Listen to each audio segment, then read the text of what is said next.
இல்லை. மாறாக வெறும் கோதுமை மணியையோ மற்றெந்த விதையையோ தான் விதைக்கிறாய். கடவுளோ தம் விருப்பப்படி அதற்கு ஓர் உருவை கொடுக்கிறார். ஒவ்வொரு விதைக்கும் அதற்குரிய உருவை கொடுக்கிறார். எல்லா ஊனும் ஒரே வகையான ஊன் அல்ல.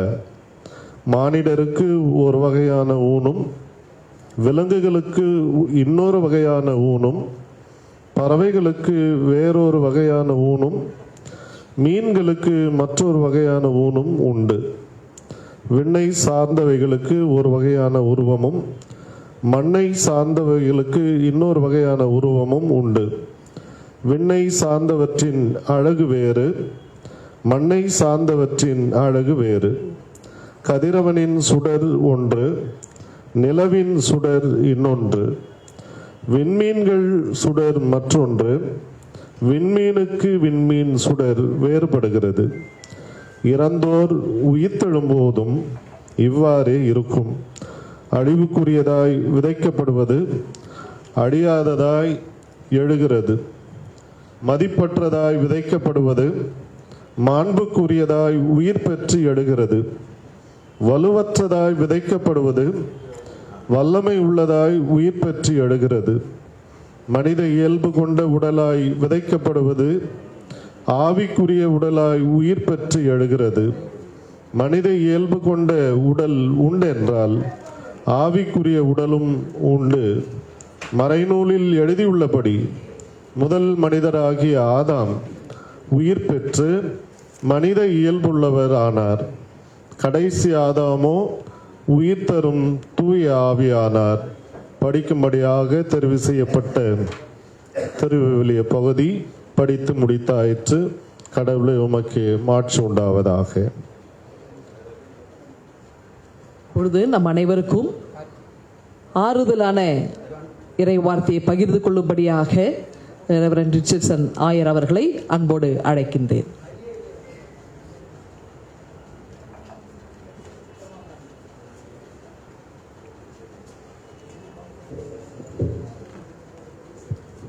கிறிஸ்துவுக்குள் அன்பானவர்களே, எதிர்பாராத விதமாக எனக்கு கிடைத்திருந்தாலும் நான் இதுக்கு பேசுவதற்கு முழுமையான தகுதிக்குரியவன். ஏனென்றால் வடபழனி சிஎஸ் இமானுவேல் ஆலயத்தில் தான் ஆயராக இருக்கின்றேன். அண்ணன் அவர்களும் தன்னுடைய தொடக்க கால அரசியல் வாழ்க்கையை அங்குதான் தொடங்கினார் என்று என்னுடைய திருச்சபை மக்கள் சொல்ல நான் கேள்விப்பட்டிருக்கின்றேன். அதுக்காக வாய்ப்பு கொடுத்தமைக்காக உங்கள் நன்றி நான் தெரிவித்துக் கொள்கின்றேன். கிறிஸ்துவுக்குள் அன்பானவர்களே, சுவாமி விவேகானந்தர் அவர்களிடத்தில் சில இந்து மத துறவிகள்லாம் போய் கேட்குறாங்க, இந்த கிறிஸ்தவ மக்கள் உயிர்த்தெழுதல் உண்டு அப்படின்னு சொல்லின்னு இருக்காங்களே, அது உண்மைதானா, நடக்கக்கூடியதா? அப்போ சுவாமி கேட்குறாரு, உங்களுடைய மதம் என்ன சொல்லுது, அதை சொல்லுங்கள். மனிதன் இறந்த பிறகு அவனுடைய செய்த பாவத்துக்கு ஏற்றாற் போல, கர்மாவினைக்கு ஏற்றாற் போல ஒரு மிருக ஜீவனாக பிறக்கலாம், பறவையாக பிறக்கலாம் அப்படின்னு அவங்க சொல்கிறாங்க. அதை நான் ஆமோதிக்கிறேன், ஏற்றுக்கொள்ளுகின்றேன். 99% நீங்கள் கிறிஸ்துவ மதத்துக்கான ஒரு வாய்ப்பை நீங்கள் கொடுத்துருக்கிறீங்க. 99% நீங்களே ஏற்றுக்கொண்டிருக்கின்றீர்கள். ஆனால் கிறிஸ்தவ மக்களுடைய நம்பிக்கை, அவர்களுடைய அதிகபட்சமான நம்பிக்கை என்னவென்றால், இறந்து போன மனிதன் மீண்டும் உயிர் தெழுவான். ஆக உங்களுடைய நம்பிக்கை இவ்வளோதான். ஆனால் ஒரு படி மேலே போய் நிற்கிறானே, நாம் என்ன செய்ய முடியும்?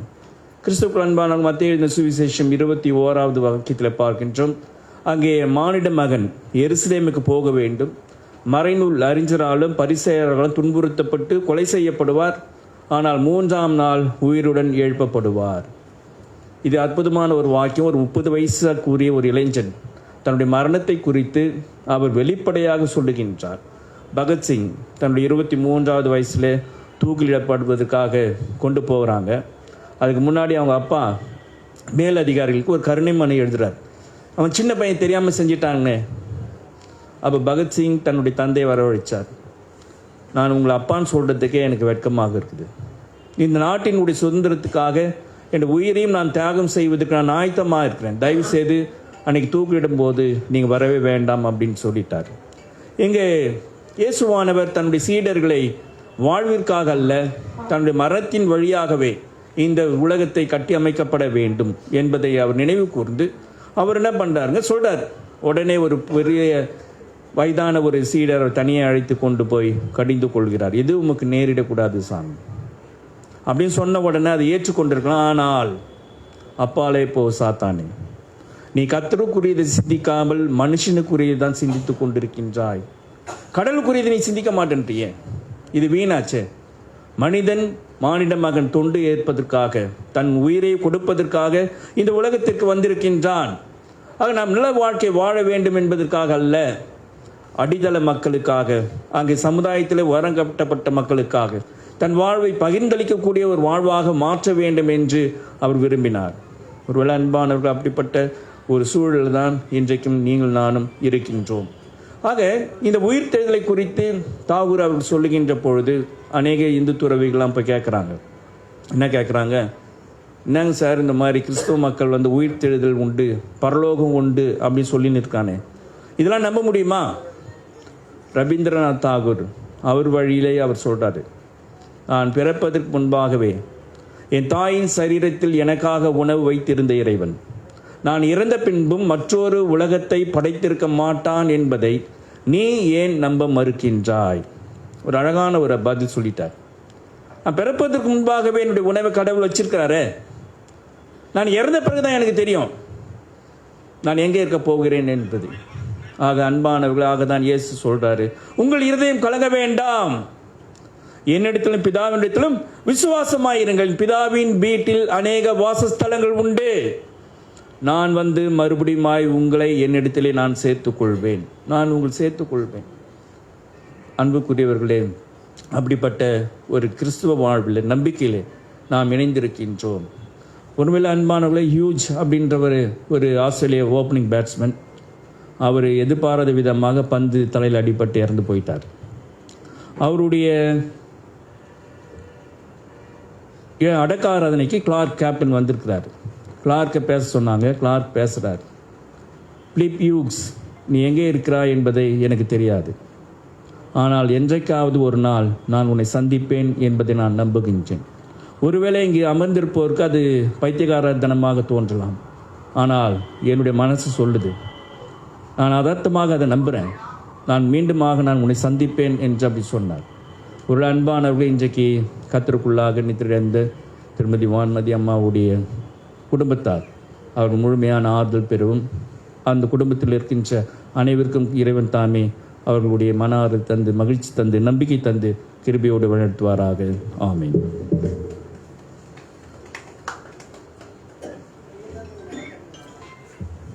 ஆண்டவருடைய வார்த்தையை அருமையான நம்ம எல்லோருக்கும் பகிர்ந்தளித்த ரெவரண்ட் ரிச்சர்ட்சன் ஆயர் அவருக்கு நன்றி தெரிவிக்கின்றேன். இப்பொழுது ஈசிஐ திருச்சபை சார்ந்த ரெவரண்ட் சுரேஷ் பாபு அவர்கள் முன்பதாக வந்து மன்றாட்டு செய்வார்கள். அவர்கள் மன்றாடின பிறகு, மன்றாட்டு ஜெபத்திற்கு பிறகு ரெவரண்ட் தேவை பிரசாத் சாந்தோம் திருச்சபை சார்ந்த சிஎஸ்ஐ போதகர் அவர்கள் ஒரு சில வார்த்தைகளை ஆறுதலாக பகிர்ந்து கொள்வார்கள்.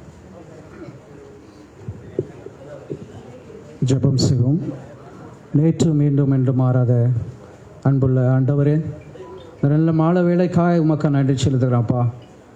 இந்த நாளில் ஆண்டவரே, இதுக்கு முன்பதாக 5 ஆண்டுகளுக்கு முன்பதாக மரித்த அம்மா அவர்கள் நினைவு கூறும்படியாக ஆண்டவர் செய்த கிருபைக்காய் உமக்கு கோடான கோடி ஸ்தோத்திரம். இப்போது ஆண்டவர் கேட்ட வார்த்தைகளுக்காய் உமக்கு நன்றி செலுத்துகிறான்ப்பா. அநேகர் ஆண்டவரே மரித்தாலும் உயிர்த்தெழுதல் இருக்குன்னு சொல்லி நம்புகிற வண்ணமாக நாங்களும் நம்புகிறோம். உம்முடைய நாமத்தை உயர்த்துகிறோம் கர்த்தாவே. அதற்காக இந்த குடும்பத்திற்காக நன்றி செலுத்துகிறோம். இந்த குடும்பத்தில் உள்ள ஒவ்வொருத்தரையும் ஆசீர்வதிங்க ஆண்டவரே. நீர் ஆறுதலை தாங்க, குடும்பத்தை ஆசீர்வதிங்க. அதே மாதிரி அண்ணா அவர்களும் ஆண்டவரே அநேகருக்காக செய்கிற காரியங்களை நீர் அறிந்திருக்கிறீர். அதற்காக உமக்கு நன்றி செலுத்துகிறோம். எல்லா காரியங்களும் உமக்கு ஒப்பு கொடுக்குறோம். பொறுப்பெடுத்து நடத்துங்க, ஆசீர்வதிங்க. உம்முடைய நாமம் மையப்படட்டும். இயேசுவின் நாமத்தில் ஜெபிக்கிறோம் நல்ல பிதாவே, ஆமேன். ரெவரண்ட் தேவை பிரசாத் ஆயர் அவர்கள். அருமையான அக்கா, அவருடைய மரணம் அவர்கள் கொரோனா டைமில் தான் அவங்க இறந்துட்டாங்கன்னு நினைக்கிறேன். ஏனென்றால் அவர்கள் மருத்துவமனையில் அவருடைய சடலத்தை தலைவர் அவர்கள் பார்த்து அவர்கள் தலையில் அடிச்சுக்கிட்டு அதை அழுத காட்சி எனக்கு இந்த உட்காரும்போது என் கண் முன்னாக வருகிறது. இந்த உலகத்தில் உறவுகளை மறந்து வாழ்கிற சூழ்நிலையில், சுயநலமாய் இருக்கிற சூழ்நிலையில் தன் சகோதரியை குறித்து அவர்களுடைய நினைவு நாளிலே இப்படி நினைவேந்தல் ஏந்தி செபிப்பது ஒரு பெரிய ஆசீர்வாதம். இயேசுவை விசுவாசிக்கிறவர்கள், ஏற்றுக்கொண்டவர்கள் அத்தனை பேரும் கடவுளுடைய பிள்ளைகள். அருமையான சகோதரி அவர்கள் இறைவனிடத்தில் இளைப்பாறுகிறார்கள் என்று நாம் உறுதியாக நம்புகிறோம். அதேபோல் விசிகாவினுடைய தலைவர் அவர்களுக்கு அவருடைய ஆசீர்வாதம் மட்டுமல்ல, தன்னுடைய சகோதரனுடைய ஆசீர்வாதம் மட்டுமல்ல, அவர் இந்த உலகத்தில் ஏன் நம் இந்திய நாட்டில் இருக்கிற மற்றவர்களுக்கெல்லாம் ஒருவேளை பணம் பொருள் இவையில் தாங்கலாம், ஆனால் ஒரு பெரிய சப்போர்ட் அவரை இயக்கி கொண்டு இருக்கிறது என்றால் நம்முடைய ஜெபங்கள். ஆகவே இன்னும் நம்முடைய ஜெபங்களில் அவரை தாங்குவோம்.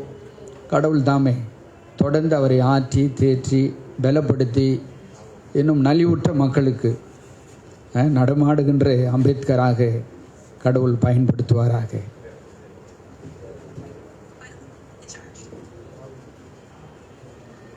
நாம் இப்பொழுது இந்த நிகழ்வினுடைய நிறைவு கட்டத்திற்கு நாம் வந்திருக்கின்றோம். நம் மத்தியில் இருக்கின்ற தென்னிந்திய திருச்சபை சென்னை பேராயத்தின் ஓய்வு பெற்ற ஆயர் ரெவரண்ட் பால் தயானந்தன், நம்முடைய சென்னை பேராயத்தின் உப தலைவராக இருந்தவர், விழுப்புரத்திலே நிறைய புரட்சிகளை செய்தவர் நம்முடைய ஆயர் அவர்களை நாம் நிறைவு ஜெபம் ஆசியும் கொடுத்து நிறைவு செய்யும்படி அன்போடு அழைக்கின்றேன்.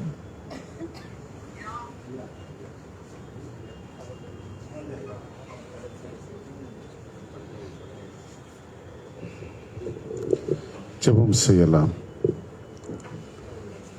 அன்பு நிறைந்த ஆண்டவரே, இந்த நாளிலும் அருமையான சகோதரருடைய வாழ்வை நாங்கள் எண்ணி பார்க்கின்றோம். அவருடைய நினைவு நாளில் ஆண்டவரே, அவருடைய வாழ்வை நினைத்து பார்ப்பது மட்டுமல்ல, அவருடைய சகோதரர் ஏற்றுத்தமர் ஐயா அவர்களை ஆண்டவரே ஆற்ற தேற்ற அவருடைய சிந்தனைகளிலே செயல்பாடுகளிலே நாங்களும் பங்கு கொள்ள எங்களுக்கு நீ தந்த வாய்ப்புக்காக நன்றி ஆண்டவரே. மரணம் என்பது ஒரு முடிவல்ல, அது ஒரு துவக்கம் என்பதை நாங்கள் உணர்ந்திருக்கின்றோம். கிறிஸ்துவ நம்பிக்கையில் ஆண்டவரே, மரணம் என்பது இம்மைக்குரிய முடிவு, ஆனால் மறுமைக்குரிய வாழ்வின் துவக்கம். அது ஒரு நீண்ட வாழ்வு, கடவுளோடு வாழ்கின்ற வாழ்வு என்பதையும் நாங்கள் அறிந்திருக்கின்றோம். இருந்தாலும் ஆண்டவரே, நாங்கள் இங்கே வந்து இவர்களோடு கூட பங்கு பெறுகின்ற வேளையில் வேதத்தின் அடிப்படையில் ஆண்டவரே, மகிழ்ச்சியான இடங்களுக்கு செல்வதை காட்டிலும் துக்கமான இடங்களுக்கு செல்வது நல்லது, அங்கே ஒவ்வொருடைய மனிதனுடைய முடிவும் காணப்படும் என்று சொல்கின்ற வண்ணமாக ஆண்டவரே, இந்த நாளில் நாங்கள் அருமையான சகோதரிக்கு நினைவு கூறுகின்ற வேளையில் அவள் எங்களுக்கு முன்பாக கடந்து சென்றிருக்கிறார்கள். நாங்களும் ஒரு நாள் ஆண்டவரே அவரை போல உம்மிடத்தில் கடந்து வருவோம், உம்மை சந்திப்போம், அவரையும் சந்திப்போம் என்ற நம்பிக்கையில் ஆண்டவரே நாங்கள் ஒருவரை ஒருவர் ஆற்றுகிறோம், தேற்றுகிறோம். சுவாமி ஆண்டவரே, காற்றை யாரும் பிடிக்க முடியாது, அவனமாக ஆண்டவரே மரணத்தை யாரும் தடுத்து நிறுத்த முடியாது. பிறந்த எவரும் மரிக்க வேண்டும் என்பது நியதி ஆண்டவரே. இருந்தாலும் ஆண்டவரே, இந்த வாழ்க்கையில் வாழ்கின்ற பொழுது அநேக நற்காரியங்கள் ஆண்டவரே நாங்கள் செய்கின்ற அம்மா அக்கா அருமையான சகோதரி அவர்கள் செய்த எல்லா நலமான காரியங்களையும் ஆண்டவரே நாங்கள் புஸ்தகத்தில் வைக்கின்றோம். அவருடைய குடும்பத்தாரையும் புஸ்தகத்தில் வைக்கின்றோம். குறிப்பாக ஆண்டவரே, இன்றைக்கு நீர் செய்த பணியை செய்து கொண்டிருக்கின்ற அருமையான தலைவர் அவர்களையும் ஆண்டவரே நீர் நன்மை செய்கிறவராக சுற்றித் திருந்தீர். அடித்தள மக்களுடைய வாழ்வுக்காக விடுதலைக்காக போராடினீர், சமத்துவத்தை நிறுத்தினீர்.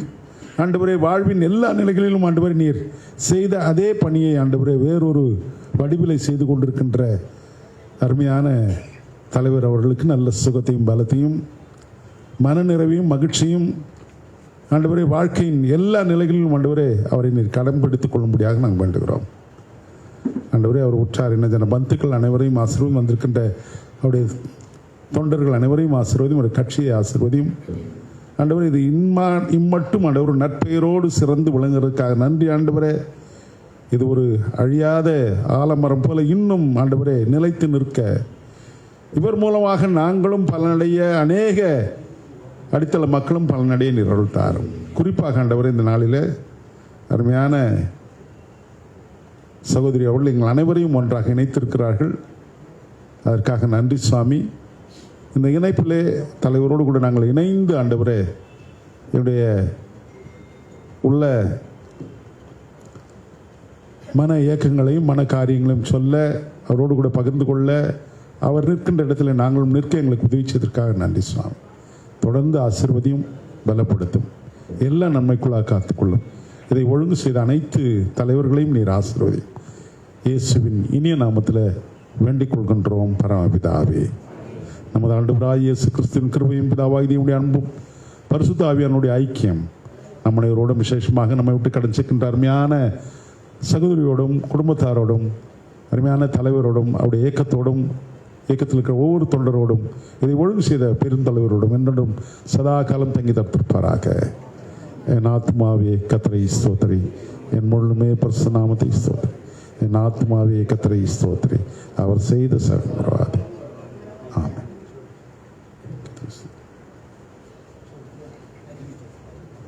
நன்றி. இப்பொழுது நிறைவாக